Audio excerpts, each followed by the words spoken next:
Assalamualaikum warahmatullahi wabarakatuh.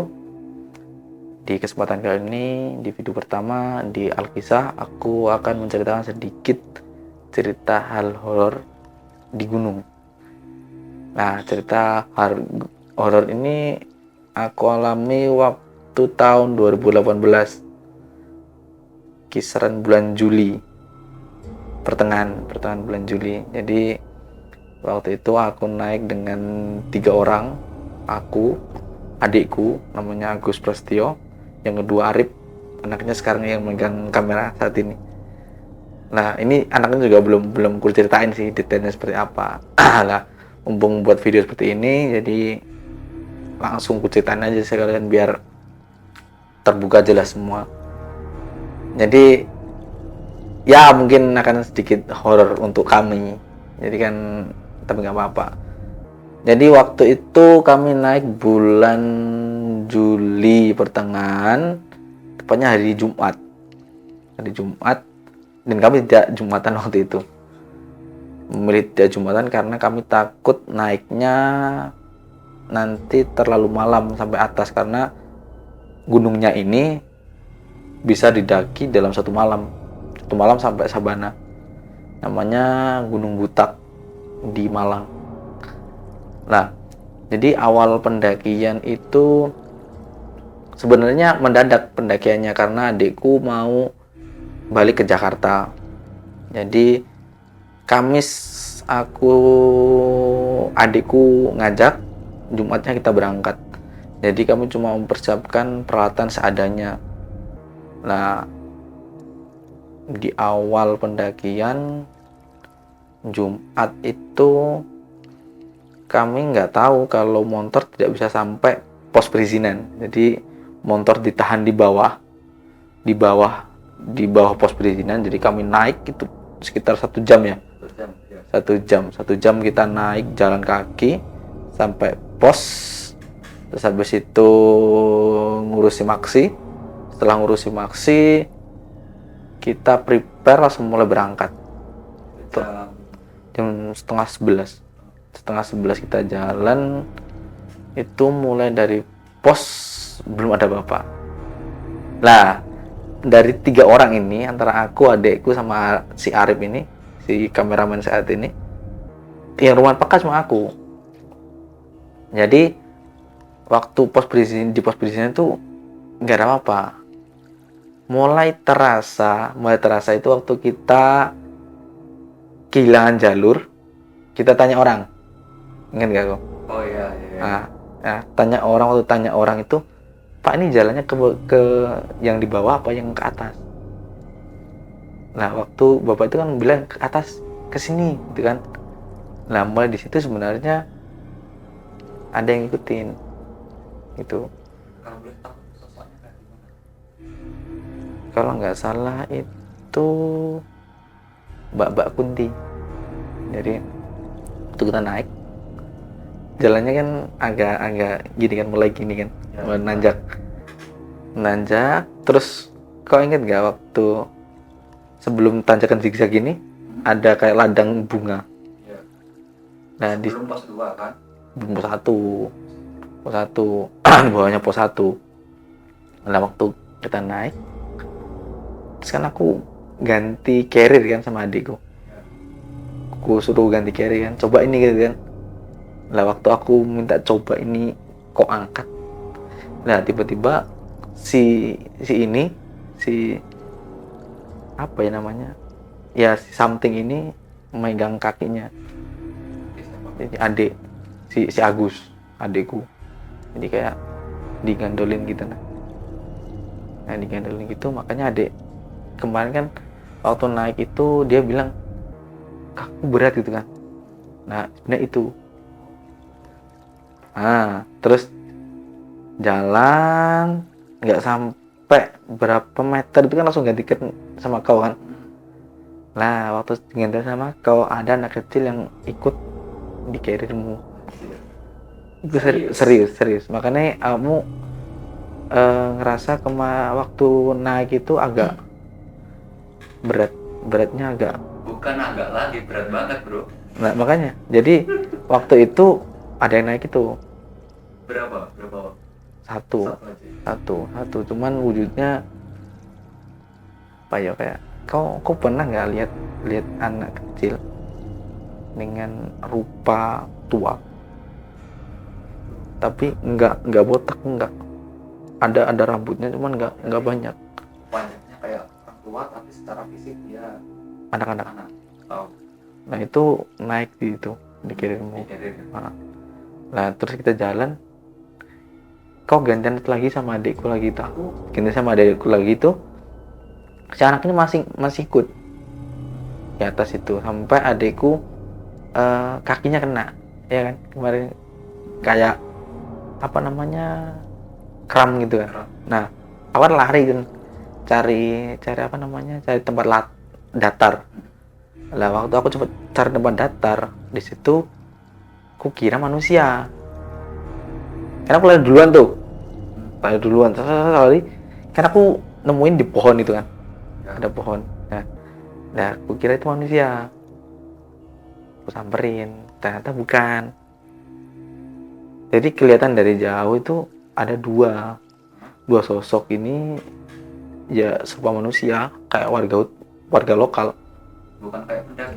Bukan warga lokal, cuman ini anak, dari jauh kayak anak-anak. Waktu aku deketin, terus dia kayak lari ke, jadi ini jalur kan, ini pohon gini kan, dia di sini dua. Tapi waktu aku deketin sini, dia turun ke sana, Sedang ngapain? kayak lagi ngobrol. Oh, lagi ngobrol. Uh-uh. Main doang. Terus aku deketin, dia lari ke sana, arah sana. Padahal di sana udah jurang.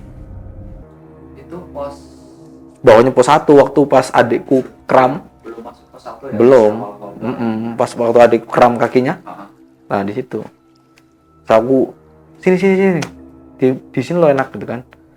Nah di situ berhenti bentar. Dia tuh nggak kemana-mana sebenarnya. Dia ngintipin. Nah ngintipin, habis itu jalan terus. Kita ngerasa kan kemarin nggak nyampe pos 1. iya. Jauh banget rasanya, bro. Amat sangat. Ayo, bukannya emang gitu? Nggak. Sebenarnya jarak paling jauh itu 34, 12 itu lumayan. Lah di pos 1 itu sebenarnya kita bukan nggak nyasar sih, kayak diputer-puterin tuh, cuman belum, nggak terlalu sih. Lanjut ke jalan naik pos 1, cuma sebentar tau kan kita, terus naik arah pos 2. Pos 2 kan aku ketemu anak dari kampus Polinema kan. Nah yang temannya temanku. Iya. Nah, Orang Bojonegoro. terus kan jalan ke atas, habis ngobrol bentar terus jalan ke atas toh. Jalan ke atas lagi, kita nemu pohon besar itu kan.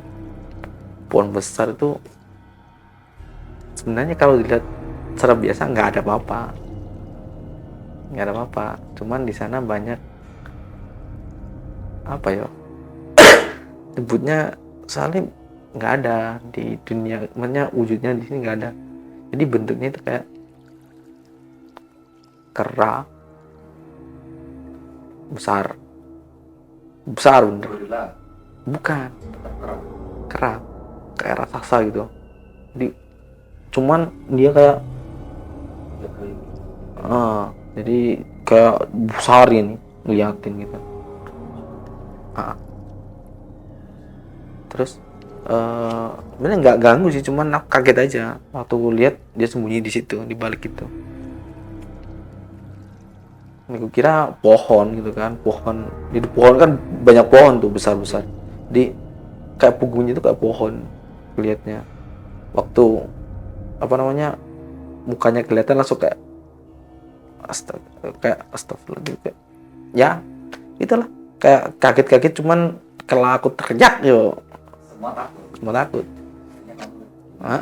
Terus akhirnya kan ya wes lah, pikirku yang biarin lah, jalan ke atas terus sampai pos 2. Lah di pos 2 itu bentar toh, bentar cuman di pos 2 agak-agak lumayan sih, cuman nggak ganggu, cuma tempat main kayaknya.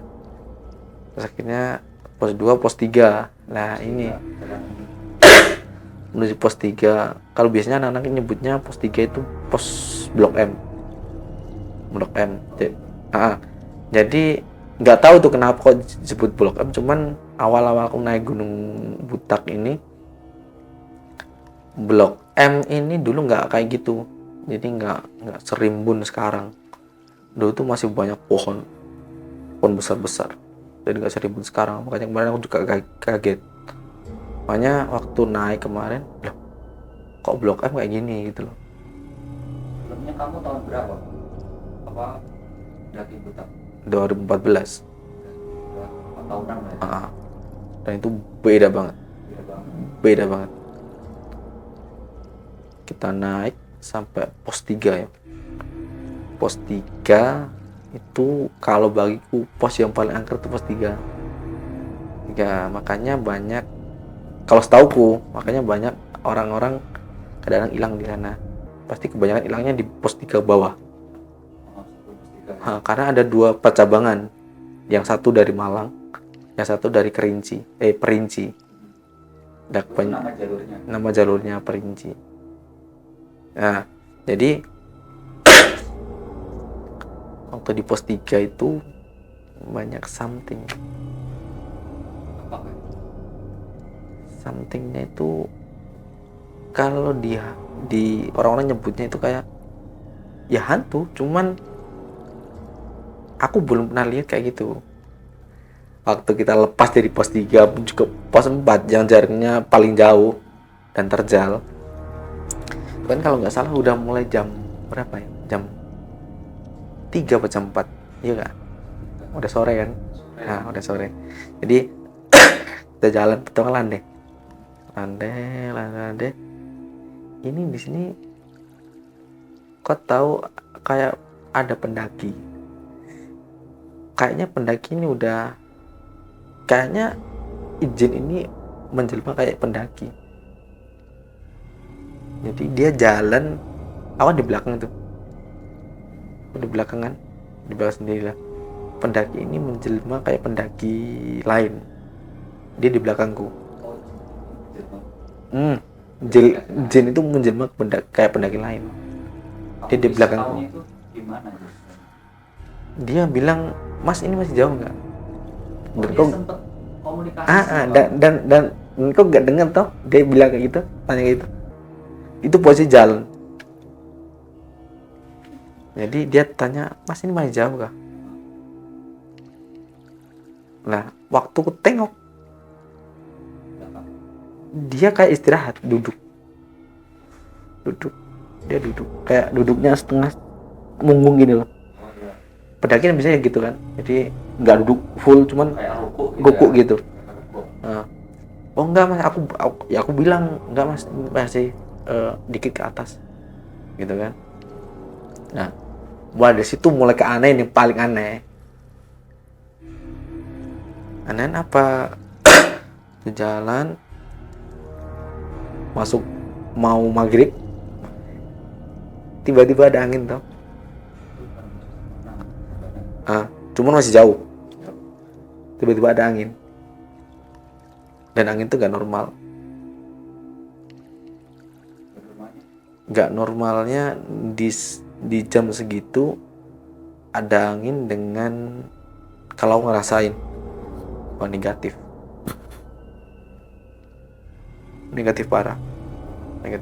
Jadi waktu mau masuk, jadi waktu jalan itu kok kan agak samar-samar tau, lihat-lihat ke atas, cuma ada satu kayak apa namanya, kayak kubah gini kan, ada cahaya gitu kan. Nah, kok cuma fokusnya ke sana kan, aku bilang kan liatin itu aja, kubah itu, aku bilang gitu loh. Nah, waktu itu kenapa aku bilang kayak gitu, karena di sampingmu, di samping adikku itu banyak pocong. Banyak.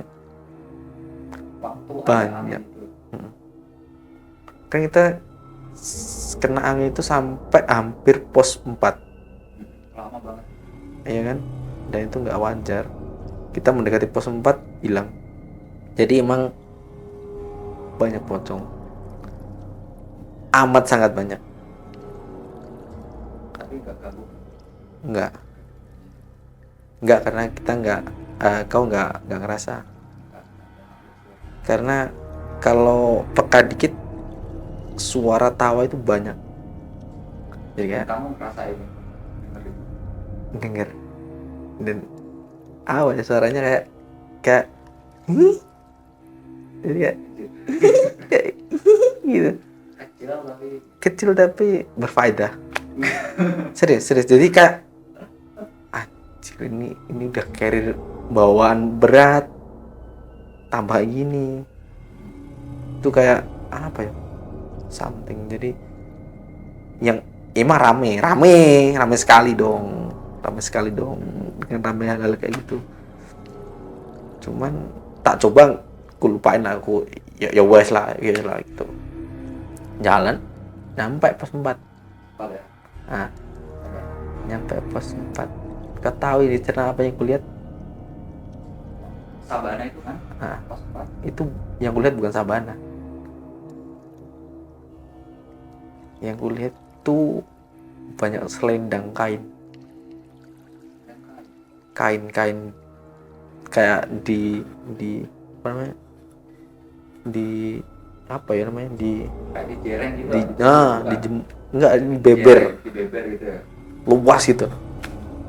Oh, berarti apa, lebar gitu. Dan banyak cewek cantik dong. Tapi Enggak ada cewek cantik dong, serius. Banyak kayak ada kerajaan di sana. Aku nggak terlalu itu sih, nggak terlalu paham juga di sana ada kerajaan gaib atau nggak paham. Cuman yang ku terima dari sosok yang ada di sana kayak gitu, dengan pakaian yang ala kerajaan, terus kerajaan gitu. parasnya ya cantik, nah itu.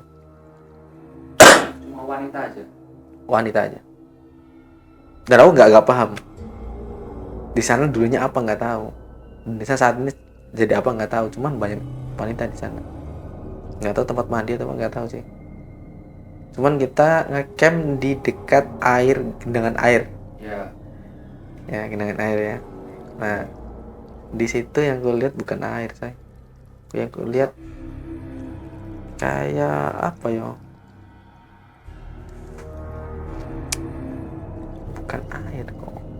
Kan gelap juga tuh. Cuman bukan air itu yang gue lihat. Pokoknya bukan air.